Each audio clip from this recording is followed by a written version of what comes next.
Assalamualaikum warahmatullahi wabarakatuh. Melalui video ini kita akan membahas tentang sifat pemurah dan sifat kikir dengan menganalisis Al-Quran surat Al-Lail ayat 1 sampai 11 dan hadis riwayat Imam Muslim yang diriwayatkan oleh Abu Hurairah tentang sifat pemurah. Ma naqasat shadaqatun min malin wa ma zadallahu 'abdan bi'afwin illa izza wa ma tawadda'a ahadun lillah illa rafa'ahullah. Dan juga hadis riwayat Imam Muslim dari Jabir bin Abdullah radhiyallahu anhu, Rasulullah sallallahu alaihi wasallam bersabda, ittaqud dzulma fa inna dzulma dzulumatu yaumil qiyamah wattaqus sukha fa inna sukha ahlaka man kana qablakum hamalahum ala an safaku dima'ahum wastahallu maharimahum. Bagaimana pengertian dan juga isi dan kandungan hadis dan ayat tersebut kita akan bahas bersama. Baik, kita baca ayat 1 sampai 11 surat Al-Lail. Bismillahirrahmanirrahim. Wal-laili idza yaghsha wan-nahari idza tajalla wa ma khalaqadz dzakara wal unsa inna sa'yakum lasyatta fa amma man a'ta wattaqa wa saddaqa bil husna fasanuyassiruhu lil yusra wa amma man bakhila wastaghna wa kadzdzaba bil husna fasanuyassiruhu lil usra wa ma yuni anhu maluhu idza taradda. Adapun terjemah dari ayat 1 sampai 11 surah Al-Lail. Bismillahirrahmanirrahim. Wal-laili idza yaghsha, demi malam apabila sudah menutupi cahaya siang. Kemudian wan-nahari idza tajalla, demi siang apabila terang benderang. Ayat ketiga, wa ma khalaqadz dzakara wal unsa, demi penciptaan laki-laki dan perempuan. Ayat keempat, inna sa'yakum lasyatta, sungguh usahamu memang beraneka macam. Fa amma man a'ta wattaqa, dan barang siapa yang memberikan hartanya di jalan Allah, wattaqa, dan bertakwa, wa saddaqa bil husna, dan membenarkan adanya pahala yang terbaik di sisi Allah atau surga, fasanuyassiruhu lil yusra, maka kami akan memudahkan baginya jalan menuju kemudahan atau kebahagiaan.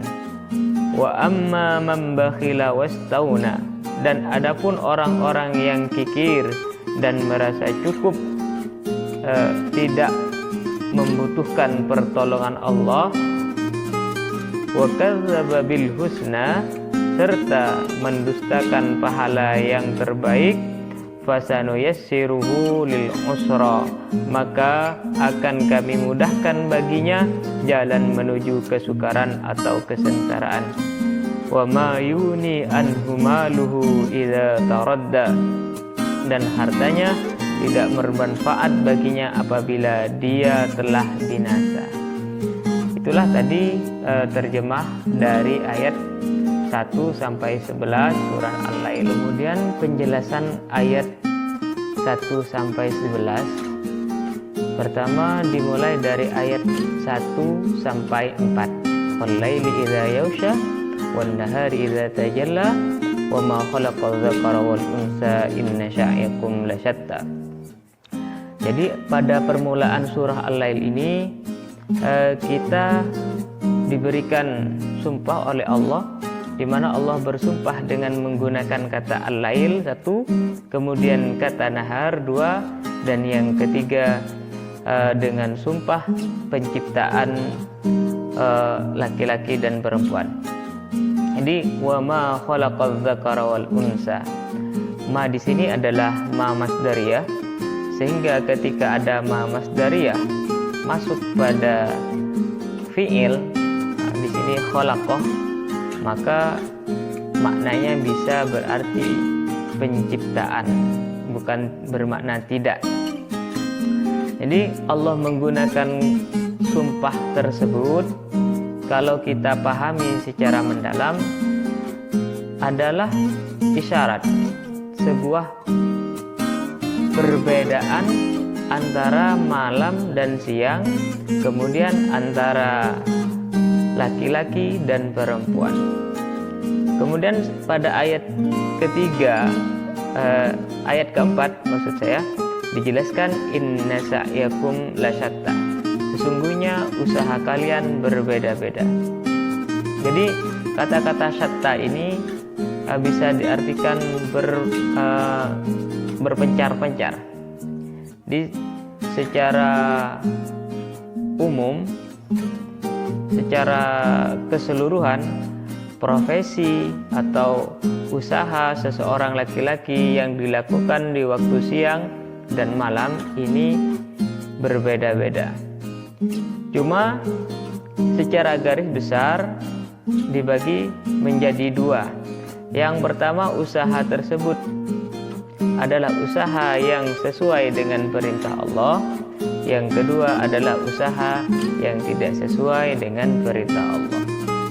Sehingga pada ayat kelima sampai ayat ketujuh ini dijelaskan tentang kelompok yang pertama adalah kelompok orang-orang yang diberi kemudahan oleh Allah menuju kebahagiaan dengan 3 syarat utama.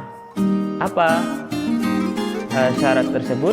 Yang pertama adalah memberikan hartanya di jalan Allah, baik dengan cara zakat, infak maupun sedekah. Dan syarat yang kedua, dia harus bertakwa. Tidak cukup hanya memberikan harta, tetapi harus disertai dengan takwa. Kemudian yang ketiga syaratnya adalah wasaddaqa bil husna, membenarkan dengan al-husna. Apa yang dimaksud dengan al-husna di sini? Al-husna di sini bisa diartikan sebagai pahala dari Allah Subhanahu wa taala. Orang itu membenarkan, mempercayai adanya pahala, seperti dijelaskan dalam Quran surat Al-Baqarah. Dia mempercayai balasan orang yang bersedekah itu seumpama dia seumpama biji habbah. Biji habbah itu seperti yang sudah dijelaskan pada pertemuan kemarin. Biji habbah itu satu likulli sumbulatin mi'atu habbah. Jadi satu biji habbah, masalul ladzina yunfikuna fi sabilillahi kamatsali habbatin ambatat sab'a sanabilah fi kulli sumbulatin mi'atu habbah. Pahala bagi orang yang memberikan hartanya di jalan Allah sebagaimana satu biji gandum. Setiap satu biji itu akan tumbuh 7 sanabil, cabang-cabang. Kemudian cabang-cabang tersebut akan menghasilkan 100 biji habbah. Jadi itu perumpamaan orang yang bersedekah. Dia mempercayai wasaddaqa bil husna. Maka fasanu yassiru lil yusra. Ini kelompok orang yang pertama atau orang yang dermawan. Kemudian pada kelompok yang kedua, jadi dari kelompok yang kedua ini dijelaskan pada ayat 8 sampai 11. Wa amma man bakhila wastauna wa kadzdzaba bil husna fasanuyassiruhu lil usra.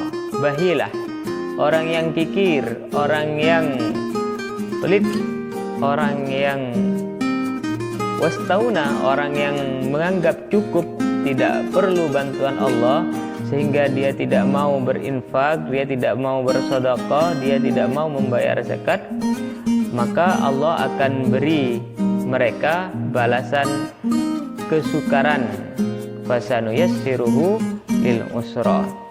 Kesukaran ini akan didapat nanti di akhirat dan di dunia. Begitupun kemudahan bagi orang yang kelompok yang pertama tadi, akan mendapatkan kemudahan di dunia dan juga di akhirat. Itulah penjelasan ayat 1 sampai 11 surat Al-Lail. Adapun hadis yang menjelaskan tentang sifat pemurah adalah hadis yang diriwayatkan oleh Imam Muslim an Abi Hurairah radhiyallahu anhu anna Rasulullah sallallahu alaihi wasallam qala ma naqasat shadaqatun min malin wa ma zadallahu 'abdan bi afwin illa izza wa ma tawadda'a ahadun lillah illa rafa'ahullah. Artinya ma naqasat shadaqatun min malin, harta yang disedekahkan tidak akan pernah berkurang.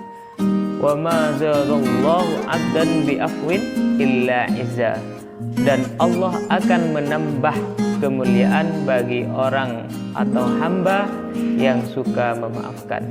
Wa ma tawadda'a ahadun lillah illa rafa'ahullah, dan tidaklah orang yang tawadhu kepada Allah kecuali orang tersebut akan ditinggikan derajatnya oleh Allah Subhanahu wa ta'ala.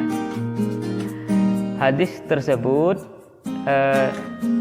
memiliki kandungan atau isi hadis tersebut adalah orang yang suka bersedekah, hartanya tidak akan berkurang, akan tetapi selalu bertambah. Dalam redaksi lain dijelaskan ma naqasa malun min shadaqatin bal yasdad. Dan hadis ini sesuai dengan Al-Quran surat Al-Baqarah tadi. Perumpamaan orang yang bersedekah di jalan Allah ini sebagai satu biji akan tumbuh 700 tangkai. Jadi kalau sedekah satu balasannya 700. Kemudian sedekah itu lebih baik apabila tidak dipamerkan atau sedekah sirri. Itu paling sedekah. Paling utamanya sedekah adalah sedekah sirri. Adapun hadis yang menjelaskan tentang sifat bakhil, yaitu hadis yang diriwayatkan oleh Imam Muslim radhiyallahu anhu dari sahabat Jabir bin Abdullah radhiyallahu anhuma qala Rasulullah sallallahu alaihi wasallam, Rasulullah sallallahu alaihi wasallam bersabda, ittaqud dzulma, takutlah kalian pada kezaliman. Kenapa? Fa innad dzulma dzulumatu yaumil qiyamah, karena kezaliman itu termasuk sebagian dari kegelapan hari kiamat. Wattaqus syukha, dan takutlah kalian akan kikir. Kenapa demikian? Fa innash syukha ahlaka man kana qablakum, karena kikir atau pelit sudah merusak orang-orang yang sebelum kalian. Hamalahum an syafaku dima'ahum wastahallu maharimahum, kekikiran mereka sudah membawa mereka kepada pembunuhan dan menghalalkan apa yang sudah diharamkan. Kandungan hadis Rasulullah SAW ini menjelaskan kepada umatnya agar berhati-hati terhadap kezaliman, karena sifat zalim akan berakibat balasan di hari kiamat berupa kegelapan. Selanjutnya Rasulullah SAW juga berpesan bahwa sifat kikir mendorong pada pertumpahan darah dan juga membinasakan kaum yang hidup lebih dahulu. Maka dari itu, agar terhindar dari kebinasaan dan pertumpahan darah, jauhilah sifat kikir. Itulah penjelasan dari Al-Quran surah Al-Lail ayat 1-11 dan hadis tentang kikir dan tentang sifat pemurah.